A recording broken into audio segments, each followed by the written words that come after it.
Friends, ప్రస్తుతం social మీడియాలో ఏ WhatsApp status చూసినా, ఏ ఇన్స్టాగ్రామ్ స్టోరీ చూసినా, ఏ యూట్యూబ్లో ఎక్కడ చూసినా కూడా ఏంటంటే చాలామంది ఒక నెగిటివ్ అనే వర్షన్లోనే ఉంటున్నారనమాట. మన చేతికున్న 5 వేళ్లే ఒకలాగా లేవు. మనుషులు కూడా రకరకాల మెంటాలిటీస్తో ఉంటారు.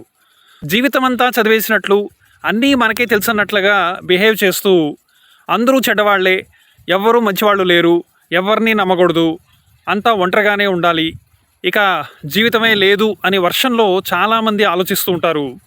కానీ అది కరెక్ట్ కాదు కదా. ఎందుకంటే లైఫ్లో ఎన్నో సంఘటనలు జరుగుతూ ఉంటాయి. ఎందరో మనుషులు మన లైఫ్లోకి వస్తూ ఉంటారు, పోతూ ఉంటారు. బట్ ఒకటి, మనతో పాటు ఎప్పుడూ కూడా ఖచ్చితంగా ఉండాల్సింది మన పాజిటివిటీ.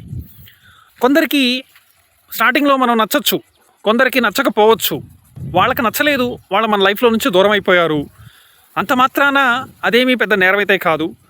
మీతో ఎలాంటి గొడవలు లేకుండా, ఏ ఇబ్బంది లేకుండా, మీ ఊసెత్తుకోకుండా ఏదో వాళ్ళ ప్రపంచంలో వాళ్ళు బ్రతుకుతున్నారు. అంతేగాని ప్రపంచంలో ఉన్న అందరూ కూడా చెడ్డవాళ్లే అంటే ఆ చెడ్డవాళ్ళ లిస్టులో మీరు కూడా ఉంటారుగా. సో ఎవరు ఎలా ఉన్నా, ఎవరు ఎలా ఆలోచించుకుంటున్నా, ఎవరు ఎలా బ్రతుకుతున్నా కూడా అది మనకు అనవసరం. మనం అనేవాళ్ళం ప్రశాంతంగా ఉండాలి, ఒకరి జోలికి వెళ్ళకూడదు, ఒకరిని ఇబ్బంది పెట్టకూడదు.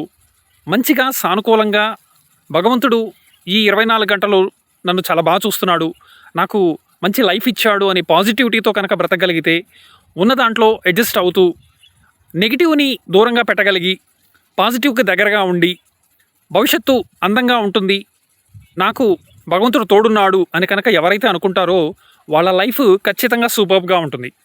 సో ఇంతసేపు నెగిటివ్లో ఉండకండి ఫ్రెండ్స్, పాజిటివ్గా ఉండండి, హ్యాపీగా ఉండండి, మంచి సంగీతాన్ని ఆస్వాదించండి. ప్రశాంతంగా బ్రతకడం అన్నది ఒక గొప్ప వరం అన్నది మాత్రం గమనించండి.